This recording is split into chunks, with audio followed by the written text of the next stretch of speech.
जय हिंद दोस्तों, स्वागत है आपका हमारे इस YouTube चैनल में। दोस्तों आज के इस वीडियो में यूपी पुलिस कांस्टेबल 2023 की परीक्षा के लिए जीके, जीएस और करंट अफेयर के प्रैक्टिस सेट का 10वां पार्ट लेकर आया हूं, जो कि आपके एग्जाम के दृष्टिकोण से बहुत इंपॉर्टेंट है दोस्तों।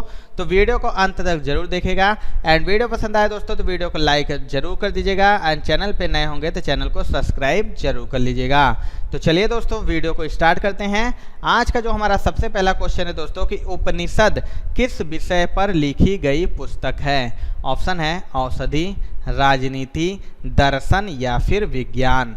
राइट आंसर इसका हो जाएगा दोस्तों ऑप्शन नंबर सी। याद रखिएगा जो उपनिषद होता है दोस्तों वो दर्शन विषय पर लिखी गई पुस्तक है। अगला क्वेश्चन है उत्तर प्रदेश के निम्न पदों में से किस एक से अंतर्राष्ट्रीय सीमा स्पर्श नहीं करती है। ऑप्शन है बलरामपुर, श्रावस्ती, पीलीभीत या फिर बस्ती। राइट आंसर इसका हो जाएगा दोस्तों ऑप्शन नंबर डी, यानी जो बस्ती है उत्तर प्रदेश का बस्ती जिला है दोस्तों वह अंतर्राष्ट्रीय सीमा स्पर्श नहीं करता है। अगला देखिए मौर्य राजवंश के अंतिम शासक कौन थे। ऑप्शन है अशोक, बिंदुसार, बृहद्रथ या फिर पुष्यमित्र। राइट आंसर इसका हो जाएगा दोस्तों ऑप्शन नंबर सी। याद रखिएगा जो मौर्य राजवंश है उसके अंतिम शासक थे बृहद्रथ। अगला क्वेश्चन है निम्नलिखित में से कौन एक सही सुमेलित नहीं है। ऑप्शन है लखीमपुर खीरी अधिकतम भौगोलिक क्षेत्रफल, सोनभद्र अधिकतम वन आच्छादित क्षेत्रफल, सीतापुर न्यूनतम भौगोलिक क्षेत्रफल या फिर संत रविदास नगर न्यूनतम वन आच्छादित क्षेत्रफल। राइट आंसर इसका हो जाएगा दोस्तों ऑप्शन नंबर सी। याद रखिएगा सीतापुर वो न्यूनतम भौगोलिक क्षेत्रफल जो क्या है तो ये सुमेलित नहीं है। अगला देखिए कुतुब मीनार के 5वें तल का निर्माण निम्न में से किसके शासनकाल के दौरान किया गया था। ऑप्शन है इल्तुतमिश, मोहम्मद बिन तुगलक, फिरोज शाह तुगलक या फिर जिया सुल्तान। ठीक है, रजिया सुल्तान हो जाएगा। ठीक है, बताइए कुतुब मीनार का जो 5वां तल था दोस्तों उसका निर्माण किसके शासनकाल के दौरान किया गया था। राइट आंसर इसका हो जाएगा दोस्तों ऑप्शन नंबर सी। याद रखिएगा फिरोज शाह तुगलक के शासनकाल में 5वें तल का निर्माण किया गया था।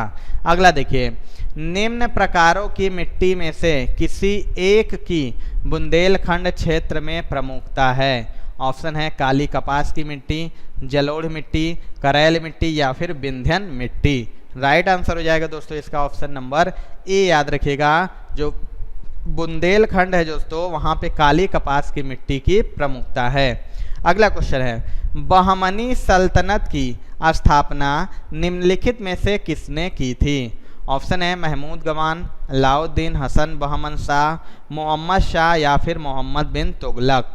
राइट आंसर इसका हो जाएगा दोस्तों ऑप्शन नंबर बी। याद रखिएगा अलाउद्दीन हसन बहमन शाह। अगला देखिए उत्तर प्रदेश की भौगोलिक सीमा सर्वाधिक राज्यों को स्पर्श करती है। निम्नलिखित में से कौन सा राज्य इनमें शामिल नहीं है। ऑप्शन है उत्तराखंड, ओडिशा, मध्य प्रदेश या फिर झारखंड। राइट आंसर हो जाएगा दोस्तों इसका ऑप्शन नंबर बी। याद रखिएगा ओडिशा। अगला देखिए निम्नलिखित में से कौन भारतीय राष्ट्रीय कांग्रेस का उदारवादी नेता नहीं था। ऑप्शन है फिरोज शाह मेहता, अरविंदो घोष, दादा भाई नौरोजी या फिर गोपाल कृष्ण गोखले। अगर इसके राइट आंसर की बात करें दोस्तों तो इसका राइट आंसर हो जाएगा ऑप्शन नंबर बी। याद रखिएगा जो अरविंदो घोष हैं वो भारतीय राष्ट्रीय कांग्रेस के उदारवादी नेता नहीं थे। अगला देखिए निम्नलिखित स्थानों में वर्षा ऋतु में कहाँ सर्वाधिक वर्षा होती है। ऑप्शन है बांदा, मुरादाबाद, गोरखपुर या फिर वाराणसी।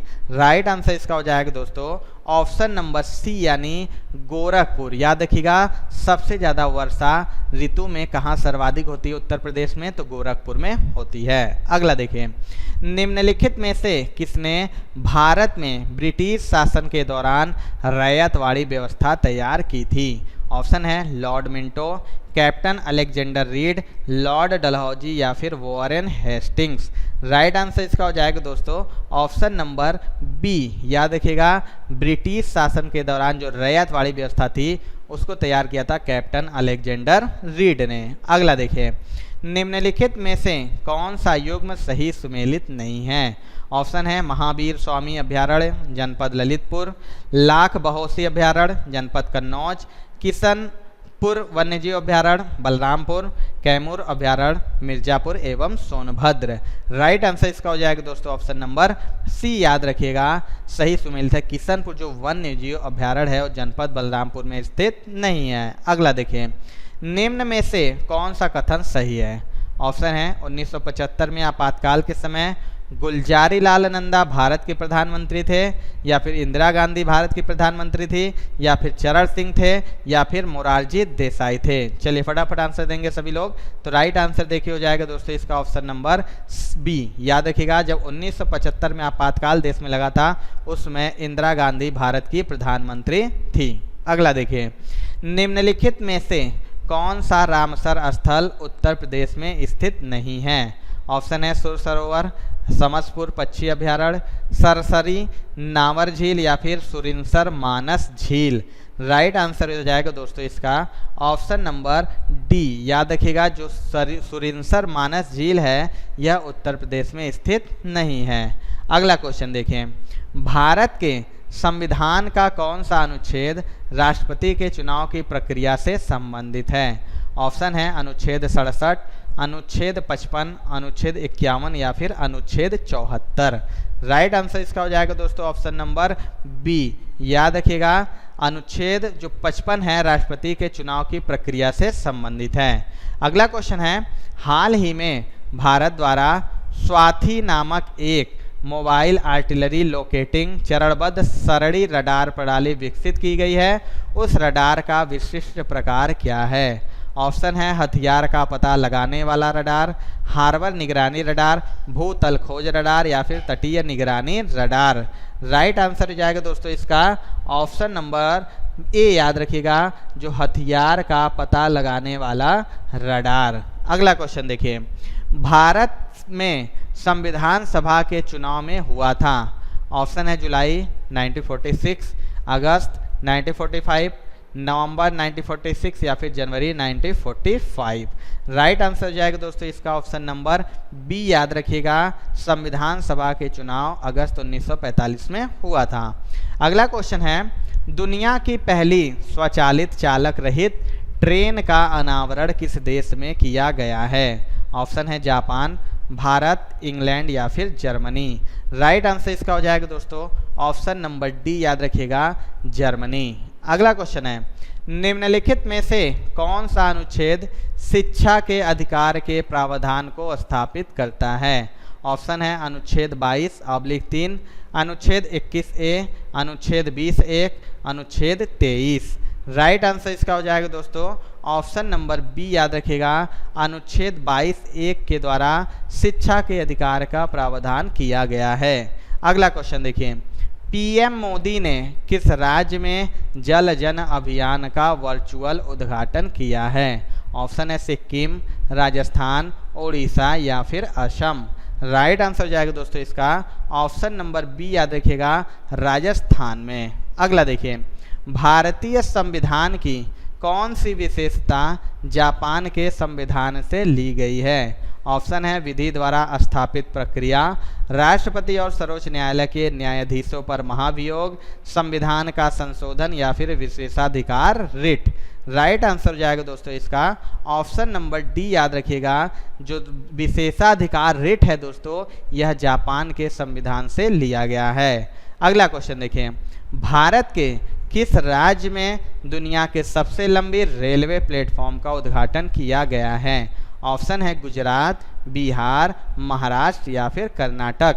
राइट आंसर हो जाएगा दोस्तों ऑप्शन नंबर डी यानी कर्नाटक। याद रखिएगा कर्नाटक का हुबली जोन है दोस्तों, यहाँ पर भारत में ही दुनिया का सबसे लंबा रेलवे प्लेटफॉर्म का उद्घाटन किया गया है। अगला देखिए, 9 डिग्री चैनल निम्नलिखित में से किससे संबंधित है? ऑप्शन है भारत, चीन सीमा, अंडमान और निकोबार द्वीप समूह, तटीय उड़ीसा या फिर लक्षद्वीप।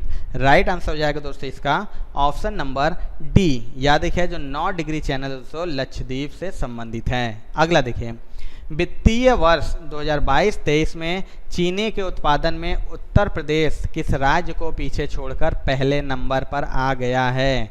ऑप्शन है बिहार, आंध्र प्रदेश, तमिलनाडु या फिर महाराष्ट्र। तो राइट आंसर इसका हो जाएगा दोस्तों ऑप्शन नंबर डी। याद रखिएगा, महाराष्ट्र को पिछाड़कर उत्तर प्रदेश चीनी में, ठीक है, चीनी के उत्पादन में पहले नंबर पर आ गया है। और उत्तर प्रदेश को चीनी का कटोरा भी कहा जाता है, ठीक है। चीनी का कटोरा आपसे पूछे किस राज्य को कहा जाता है, तो याद रखिएगा उत्तर प्रदेश को। अगला देखिए, हिंद महासागर विश्व का महासागर है। ऑप्शन है सबसे छोटा, दूसरा सबसे बड़ा, तीसरा सबसे बड़ा या फिर सबसे बड़ा। राइट आंसर हो जाएगा दोस्तों इसका ऑप्शन नंबर सी, जो हिंद महासागर है विश्व का थर्ड लार्जेस्ट महासागर है। अगला देखें, हाल ही में किसे उत्तर प्रदेश क्रिकेट एसोसिएशन का निदेशक बनाया गया है? ऑप्शन है मोहम्मद कैफ, रुद्र प्रताप सिंह, दिनेश शर्मा या फिर देवेंद्र सिंह चौहान।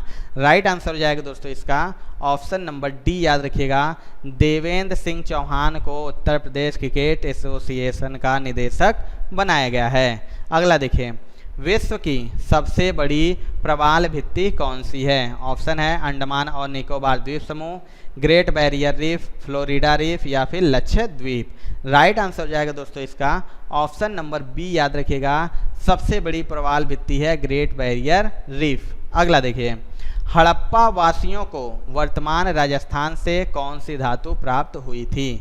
ऑप्शन है लोहा, कॉपर, एल्यूमिनियम या फिर कैल्शियम।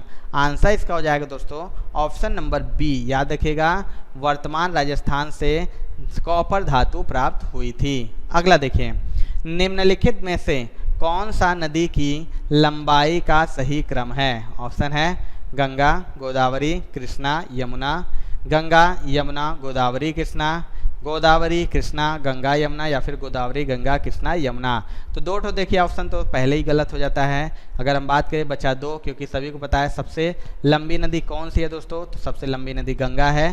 तो इसके बाद कौन सा आता है, तो राइट आंसर देखा जाएगा ऑप्शन नंबर ए, ठीक है। तो गंगा आती है, उसके बाद गोदावरी, उसके बाद कृष्णा, उसके बाद यमुना नदी। अगला देखिए, निम्न में से कौन सा ग्रंथ कश्मीर के राजाओं के बारे में एक विस्तृत विवरण देता है?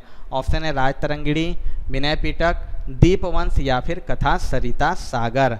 राइट आंसर हो जाएगा दोस्तों इसका ऑप्शन नंबर ए। याद रखिएगा, राजतरंगिणी, ठीक है, राजतरंगिणी जो कि कश्मीर के राजाओं के बारे में एक विस्तृत विवरण देता है। तो दोस्तों ये थी आज की वीडियो। आपको ये वीडियो कैसी लगी दोस्तों कमेंट करके जरूर बताइएगा। वीडियो पसंद आएगी दोस्तों तो वीडियो को लाइक जरूर कर दीजिएगा। चैनल पर नए होंगे तो सब्सक्राइब जरूर कर लीजिएगा। मिलते हैं दोस्तों अपने अगले वीडियो में, तब तक के लिए जय हिंद।